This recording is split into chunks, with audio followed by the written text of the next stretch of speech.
With European financial markets worrying about Spain's ability to meet its debts, its Prime Minister has insisted it will not need a bailout. As part of that commitment, the national government there passed a law today to stop its regional governments overspending. Our Europe editor, James Mates, is in Spain and reports on where billions of pounds of that spending went. They thought the good times would never end. Across Spain, they kept buying and spending and building. Here, a shiny new tram system, never thinking how those euros would be repaid.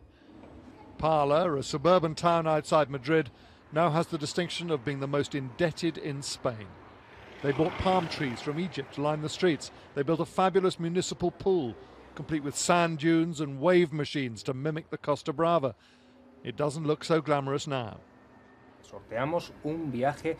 Now the local radio news is dominated by tax rises, cuts to every public service. There is never a good time to pay the piper. The situation is very bad.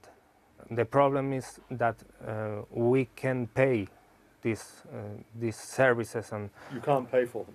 Yeah, we can't pay all these things. It's impossible.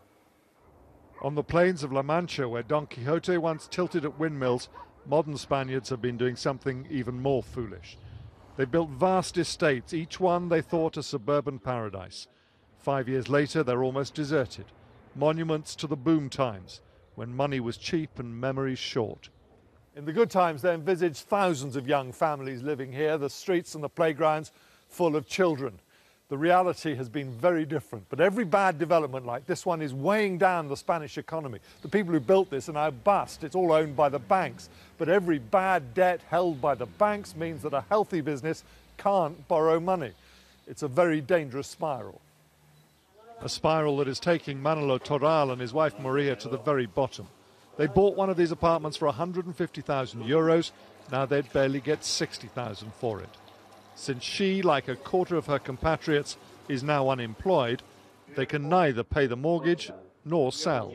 It's impossible to live, he told me, and then he warned, someday the situation here will explode, then we'll see what happens. A year ago, Los Indignados filled the square in the centre of Madrid. The situation now is much worse, an eye-watering austerity programme piled on deep recession. No wonder there are fears a long, hot Spanish summer lies ahead, because nothing's getting better here.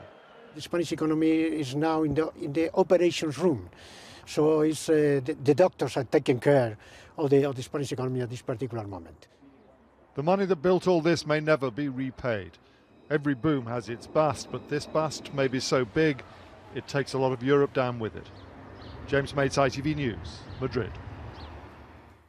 And those worries about debt pushed down share prices in Spain. The IBEX was down 0.75%. The FTSE made up some of Tuesday's big falls, closing up more than 1%. And in the United States this evening, the Dow Jones was up by a similar percentage.